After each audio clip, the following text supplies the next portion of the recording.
Well, we're back on the water heater again, and man, does that look good. I'm so happy. So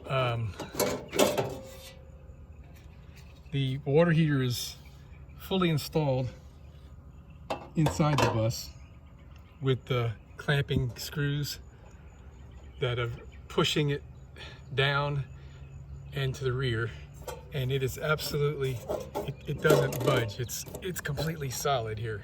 It won't move, which is what I was hoping for. We came out a little close on this side, but I think we're okay. It's not really touching the steel. It's just dug into the foam. I guess it's like right up against it.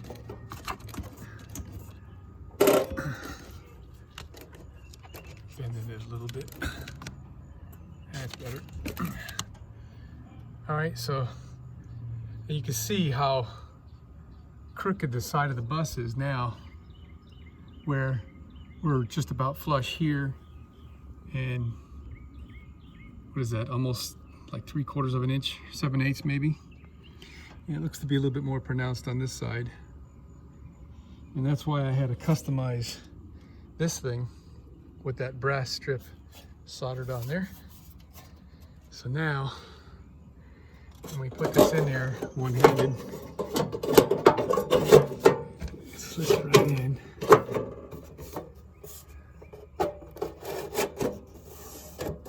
It's exactly what I was shooting for.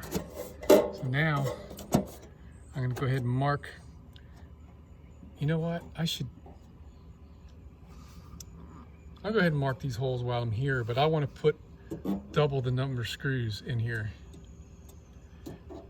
Even put one in the corner, because I'm going to put that butyl putty tape stuff. And I remember when I was working on my windows, what happened with that was it's so thick you kind of can't tighten the screws without it bending the frame in between screws. That's what happened with my windows, and then I decided to not use it, and instead I used just some kind of caulk. I forget which kind of caulking I used on that. But anyway, this is fabulous. Hey, it's Sunday, June 13th, and we are working on plumbing again.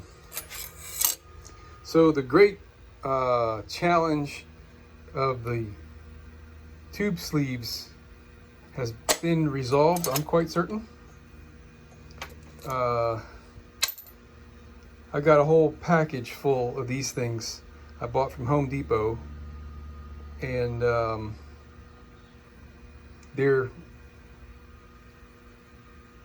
like 25 thousandths of an inch too big to go into the pecs. These DOT air brake fittings have these sleeves in them. They're pressed into the fitting.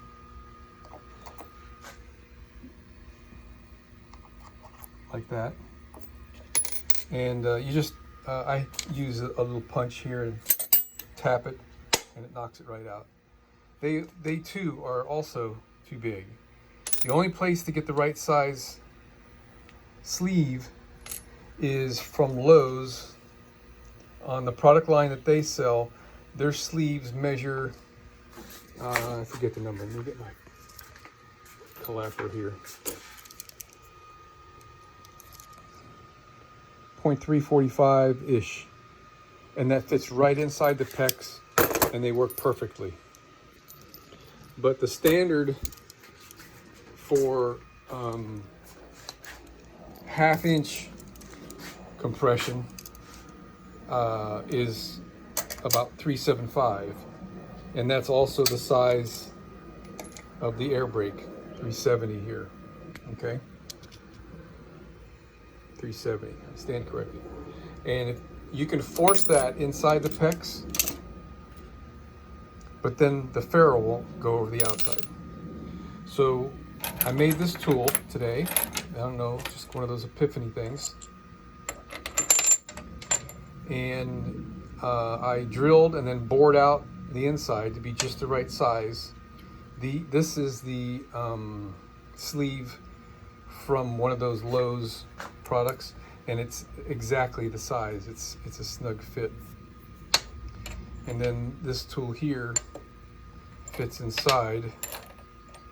It's a really close tolerance fit, and you can just tap it. It knocks it out.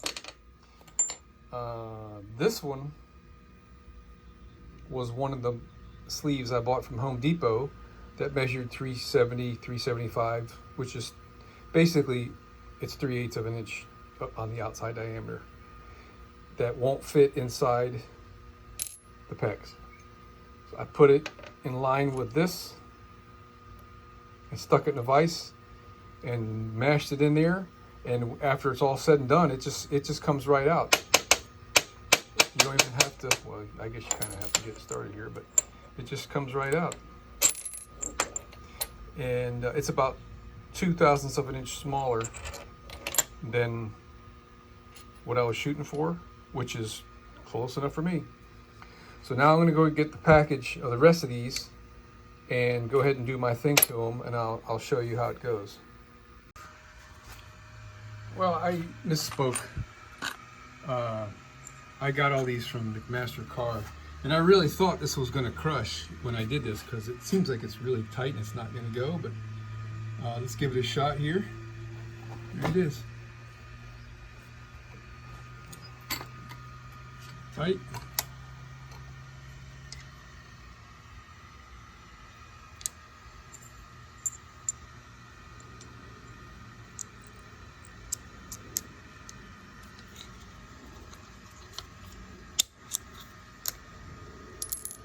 Done. And now it's all full sawdust. Isn't that great? We're well underway of getting the plumbing completed. I got my shower valve installed, and we're just ready to put the tubing in. And got the T's on this is the cold water in. We're gonna have a T here. The supply is gonna come through the T. Got a main shut off just in case. Supplies cold to the shower and cold to the water heater. Then the hot from the water heater goes over to the shower. And then we've got a hot and a cold that go over to the kitchen sink. That's all there is to it. So wanted to show you how well this is working. That's about as perfect as you're going to get right there. That's already been tightened, and I just backed it off so I could, inspect it. You can see, I don't know if you can, but there's a little bit of a dark color where the sleeve is going beyond the ferrule. Over here on this one, I had pushed this all the way in, and if you look, the sleeve is, where'd you go? The sleeve is a little bit short. I mean, it's right there on the very edge, so I think that one's going to be okay. I already cut one off. The first one I did, I don't know where it went. It dropped, I guess, but oh, here it is. That's fully inserted into the fitting, and when you look at that, where'd my sleeve go?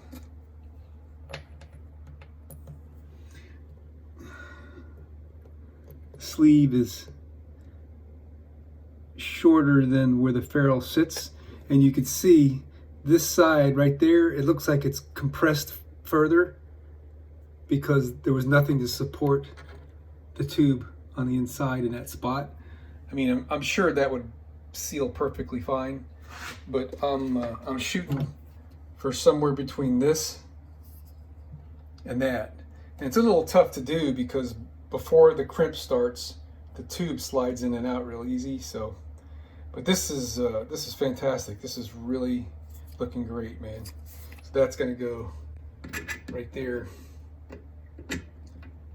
and I got one more to do.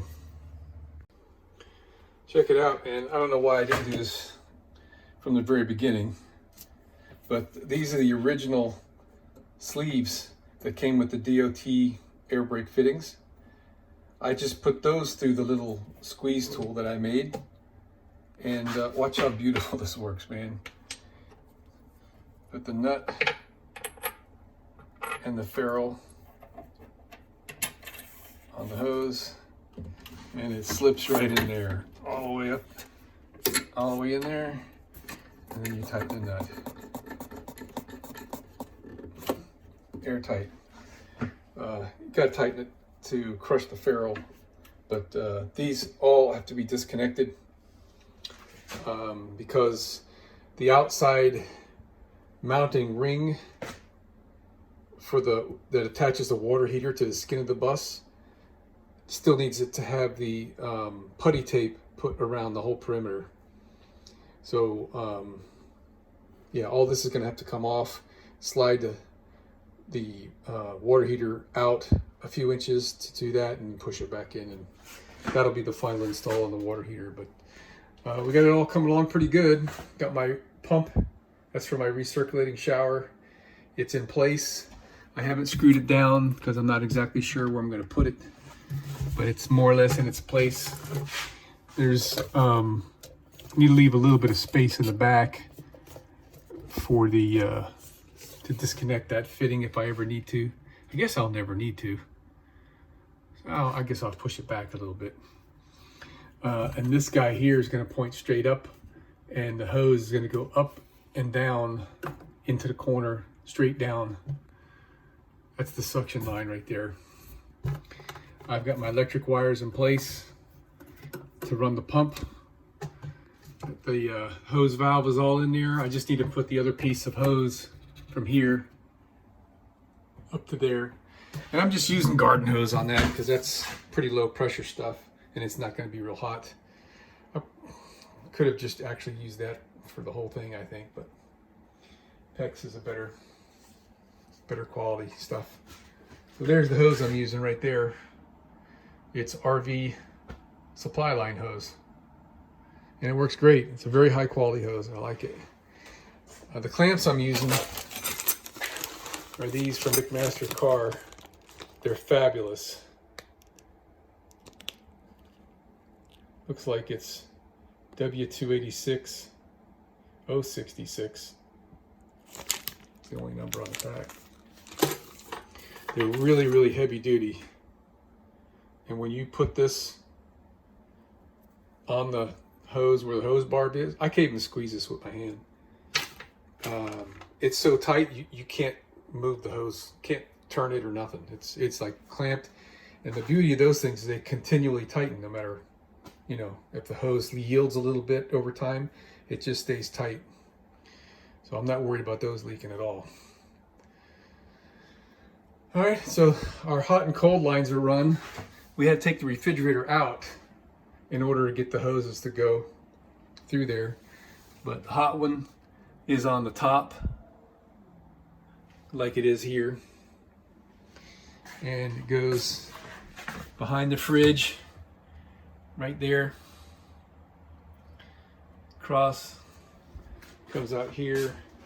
And here what we're gonna do is we're gonna put just adapter fittings on the end from this to standard fittings for the faucet. So they're probably going to cut off right around there someplace. But I'm going to leave that sit for now. I guess I could put a couple of clamps right there in the middle just to hold those in place.